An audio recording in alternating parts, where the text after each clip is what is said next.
Hello students, welcome again in your channel private guideline. जैसा कि आपको पता है कि प्राइवेट गाइडलाइन गोरखपुर यूनिवर्सिटी द्वारा बीएससी एंट्रेंस एग्जाम में प्रीवियस में पूछे गए क्वेश्चनों का एक सीरीज लेके आया है। उसी क्रम में इस वीडियो में बात करेंगे रसायन विज्ञान से संबंधित 45 क्वेश्चन, जो कि बीएससी और बायो स्टूडेंट दोनों के लिए ही यूजफुल है। तो आइए देखते हैं हमारा पहला क्वेश्चन क्या है। तो हमारा जो पहला क्वेश्चन है वो है, ठंडे देशों में हिमांक कम करने के लिए कारों के रेडिएटरों में मिलाया जाता है। तो ठंडे देशों में हिमांक कम करने के लिए कारों के रेडिएटरों में क्या मिलाया जाता है? तो कारों के रेडिएटरों में मिलाया जाता है कार्बन। तो ऑप्शन सी क्या हो जाएगा आपका राइट आंसर। हैबर विधि से अमोनिया के निर्माण में निम्न उत्प्रेरक प्रयोग में लाया जाता है। तो हैबर विधि से अमोनिया के निर्माण में जो उत्प्रेरक प्रयोग में लाया जाता है वो है आपका लोहा। तो ऑप्शन ए क्या हो जाएगा आपका राइट आंसर हो जाएगा। क्वेश्चन नंबर 3 है, कार्बन यौगिक के सूक्ष्म जीवों द्वारा धीरे धीरे अपघटित होने वाली क्रिया को क्या कहते हैं? तो इस क्रिया को कहते हैं हम किण्वन। तो ऑप्शन डी क्या होगा आपका राइट आंसर हो जाएगा। क्वेश्चन नंबर 4 है, टेफ्लॉन निम्न का बहुलक है। तो टेफ्लॉन टेट्राफ्लोरोएथीन का बहुलक होता है। तो ऑप्शन डी क्या हो जाएगा आपका राइट आंसर हो जाएगा। क्वेश्चन नंबर 5 है, क्लोरीन गैस को शुष्क किया जाता है तो उसे सांद्र सल्फ्यूरिक अम्ल में शुष्क किया जाता है। क्वेश्चन नंबर 6 है, कांच पर लिखने के लिए निम्न अम्ल का प्रयोग किया जाता है। तो कांच पर लिखने के लिए हम हाइड्रोजन फ्लोराइड अम्ल का यूज करते हैं। तो ऑप्शन बी क्या हो जाएगा आपका राइट आंसर हो जाएगा। क्वेश्चन नंबर 7 है, परमाणु द्रव्यमान मात्रक तुल्य होता है। इसमें जो पहला ऑप्शन दिया गया वो दिया गया है 2 × 10⁻⁹ ग्राम, 5 × 10⁻20 ग्राम, और ऑप्शन सी दिया गया है 1.7 × 10⁻24 ग्राम, और ऑप्शन डी है 10⁻4 ग्राम। तो इसका सही जवाब हो जाएगा ऑप्शन नंबर सी 1.7 × 10⁻24 ग्राम। क्वेश्चन नंबर 8 है, वाष्पशील द्रवों का अणुभार ज्ञात किया जाता है। तो वाष्पशील द्रवों का अणुभार विक्टर मेयर विधि द्वारा ज्ञात किया जाता है। तो ऑप्शन ए क्या हो जाएगा आपका राइट आंसर हो जाएगा। क्वेश्चन नंबर 9 है, फार्मेलिन है। तो फार्मेलिन क्या है? तो फार्मेलिन जो है ये 40% फॉर्म एल्डिहाइड है। तो ऑप्शन बी क्या हो जाएगा आपका राइट आंसर हो जाएगा।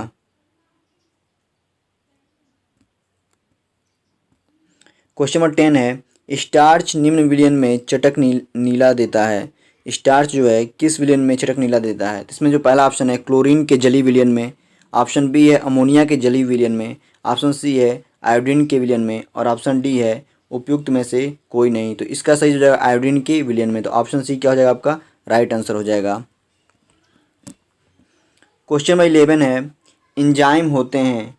तो इंजाइम जो होते हैं एक प्रोटीन होते हैं। तो ऑप्शन डी क्या हो जाएगा आपका राइट आंसर हो जाएगा। क्वेश्चन नंबर 12 है, निम्न तत्वों में से कौन सा जोड़ा तालिका के एक ही वर्ग में है? इसमें जो दिया गया है पहला ऑप्शन MgBa, बी दिया गया है MgNa, सी दिया गया है MgCu, और डी दिया गया है MgCl। तो इसमें जो आपका एक ही वर्ग में है वो है आपका MgBa। तो ऑप्शन ए क्या हो जाएगा आपका राइट आंसर हो जाएगा। क्वेश्चन नंबर 13 है, विस्फोटक के लिए TNT में निम्न पदार्थ मिश्रित किया जाता है। तो TNT में विस्फोटक के लिए जो पदार्थ मिश्रित किया जाता है वो होता है अमोनिया नाइट्राइट। तो ऑप्शन ए क्या हो जाएगा आपका राइट आंसर हो जाएगा।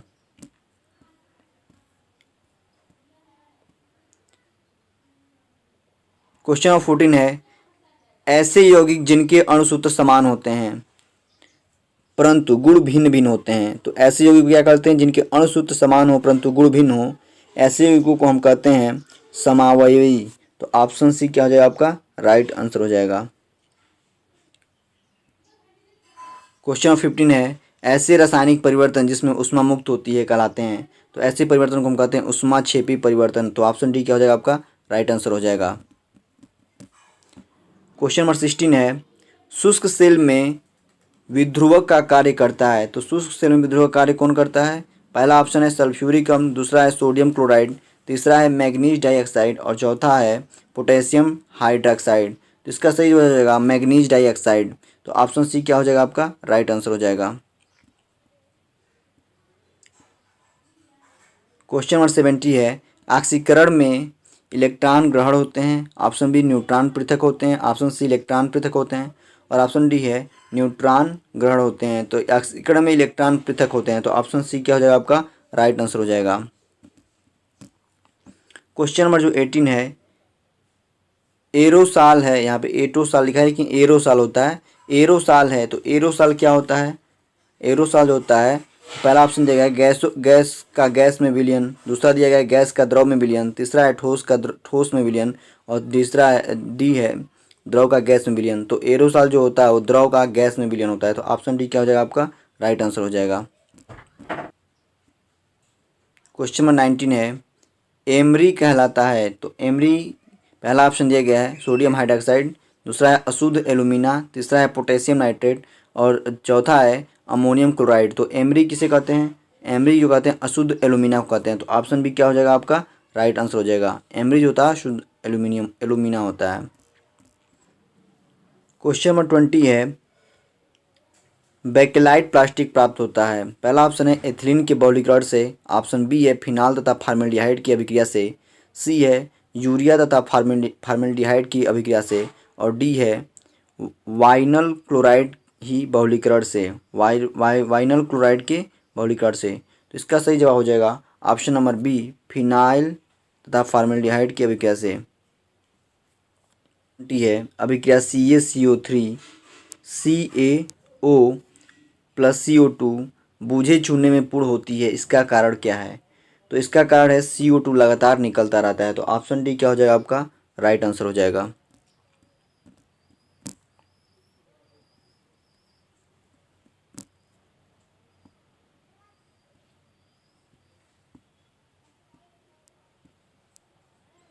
क्वेश्चन नंबर 29 है, एसिटामाइड को अलग अलग निम्न अभिकर्मों के साथ क्रिया कराने पर कौन सी मिथाइल एमीन बनाएगा, देखिए यहाँ पे मिसप्रिंट है, मिथाइल एमीन बनाएगा, तो कौन सी मिथाइल एमीन बनाएगा, option A PCl3, option B है NaOH plus Br2, option C है सोडा लाइम और ऑप्शन डी है गर्म सांद्रण H2SO4। तो इसका सही जवाब हो जाएगा option number B NaOH plus Br2।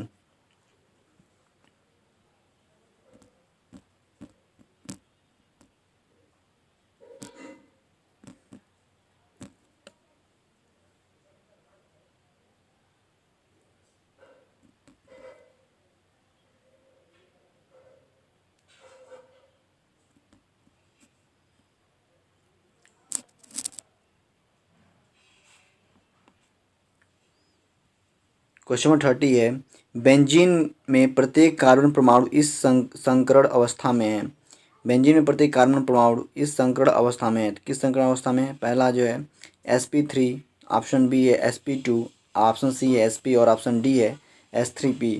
तो बेंजीन में जो होते हैं वो sp2 अवस्था में होते हैं, तो ऑप्शन बी क्या हो जाएगा आपका राइट आंसर हो जाएगा।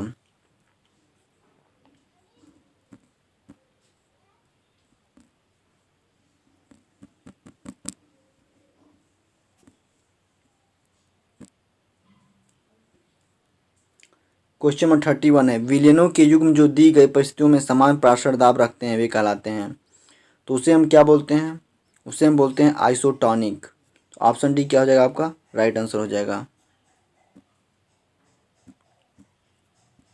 क्वेश्चन नंबर 32 है, 0.25 ग्राम घोल H2SO4 में कितने ग्राम है, तो इस क्वेश्चन को आपको सॉल्व करना पड़ेगा, तो सॉल्व करके देख लीजिएगा, इसका हो जाएगा सही जवाब option number A 24.5।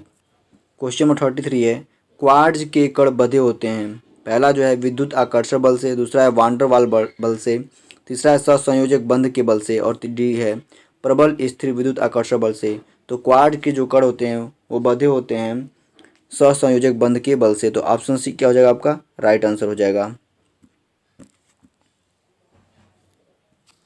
Question number 34 है, ड्यूट्रॉन रखते हैं, तो ड्यूट्रॉन जो होते हैं एक न्यूट्रॉन व एक प्रोटॉन से मिलकर बनते हैं, तो ऑप्शन बी क्या हो जाएगा आपका राइट आंसर हो जाएगा। क्वेश्चन नंबर 35 है, निम्न में से सबसे बड़ा आयन कौन सा है, पहला जो दिया गया ऑप्शन Al+3, दूसरा दिया गया Ba+3, तीसरा है Mg+2, ये जो +2 है ये इसकी पावर के फॉर्म में है Na+2। तो इसका सही जवाब हो जाएगा ऑप्शन नंबर बी Ba+2 +3, ये जो है यान सबसे बड़ा होता है। क्वेश्चन नंबर 36 है, वह यौगिक जिसके जलीय विलयन का pH मान सर्वाधिक होगा। तो पहला है NaCl, दूसरा है NaCO3 और तीसरा है NH4Cl और चौथा है NaHCO3। तो इसमें जो pH मान सर्वाधिक होगा वो होगा NaCO3 का। तो ऑप्शन बी क्या हो जाएगा आपका राइट आंसर हो जाएगा। क्वेश्चन नंबर 37 है, निम्नलिखित में से किसकी एंट्रॉपी घटती है। तो पहला जो दिया गया है विलयन से सुक्रोज का क्रिस्टलीकरण, दूसरा दिया गया है लोहे से जंग लगना और तीसरा है बर्फ़ का गलना और चौथा है कपूर का वाष्पीकरण। तो जो एंट्रॉपी घटती है वो विलयन से सुक्रोज का क्रिस्टलीकरण से। तो ऑप्शन ए क्या हो जाएगा आपका राइट आंसर हो जाएगा। क्वेश्चन नंबर 38 है, जल के प्रकाश विघटन पर प्राप्त पदार्थ है। तो जल के प्रकाश विघटन पर प्राप्त जो पदार्थ होगा वो हो जाएगा आपका OH+H+। ऑप्शन ए क्या हो जाएगा आपका राइट आंसर हो जाएगा। क्वेश्चन नंबर 39 है, कॉपर सल्फेट विलयन में से कॉपर निम्न में से कौन सा धातु जमा करती है। तो कॉपर सल्फेट विलयन में से कॉपर जो धातु जमा करती है वो होता है आयरन। तो ऑप्शन बी क्या हो जाएगा आपका राइट आंसर हो जाएगा। क्वेश्चन नंबर 40 है, पोटेशियम फेरोसाइनाइड है। तो पोटेशियम फेरोसाइनाइड एक मिश्रित लवण है। तो ऑप्शन बी क्या हो जाएगा आपका राइट आंसर हो जाएगा। क्वेश्चन नंबर 41 है, निम्न में से कौन सा बोरेक्स बीड परीक्षण में करते हैं। तो बोरेक्स बीड परीक्षण में हम किसका प्रयोग करते हैं। पहला ऑप्शन है Cr+3 Cu+T, तीसरा है Mn+2 और चौथा है Pb+2। तो बोरेक्स बीड परीक्षण में हम प्रयोग करते हैं Pb+2 को। तो ऑप्शन डी क्या हो जाएगा आपका राइट आंसर हो जाएगा। क्वेश्चन नंबर 42 है, बंद नालिका में CH3Br तथा Zn को गर्म करके बनाते हैं। तो बंद नालिका में CH3Br तथा Zn को गर्म करके हम क्या बनाते हैं। तो गर्म करके हम बनाते हैं इथेन को। तो ऑप्शन बी क्या हो जाएगा आपका राइट आंसर हो जाएगा। क्वेश्चन नंबर 43 है, पिक्रिक अम्ल है। तो पिक्रिक अम्ल पहला ऑप्शन देगा ट्राई नाइट्रो एनिलीन, दूसरा है ट्राई नाइट्रोटाल्विन और तीसरा है एक वाष्पशील द्रव और चौथा है 2,4,6 ट्राई नाइट्रोफिनोल। तो पिक्रिक अम्ल होता है 2,4,6 ट्राई नाइट्रोफिनोल। तो ऑप्शन डी क्या हो जाएगा आपका राइट आंसर हो जाएगा। एसीटोन क्वेश्चन नंबर 44 है, एसीटोन का क्वथनांक है। तो एसीटोन का जो क्वथनांक होता है वो होता है आपका 56 डिग्री सेंटीग्रेड। तो ऑप्शन ए क्या हो जाएगा आपका राइट आंसर हो जाएगा। क्वेश्चन नंबर 45 है, किसी लवण के विलयन में से कास्टिक सोडा का जलीय विलयन डालने पर सफ़ेद श्लेषी अवक्षेप प्राप्त होता है जो अधिक क्षार में लवण के विलयन में उपस्थित है। एक बार और पढ़ लेते हैं इस चीज़ को। किसी लवण के विलयन में कास्टिक सोडा का जलीय विलयन डालने पर सफ़ेद श्लेषी अवक्षेप प्राप्त होता है जो अधिक क्षार में लवण के विलयन में उपस्थित है। तो वो होता है आपका एल्यूमिनियम आयन। तो ऑप्शन बी क्या हो जाएगा आपका राइट आंसर हो जाएगा। ये हो गया आपके 45 क्वेश्चंस। आपको इस तरह के वीडियो और चाहिए तो हमारे चैनल को लाइक शेयर और सब्सक्राइब करना ना भूलें। Thank you for watching. Thank you.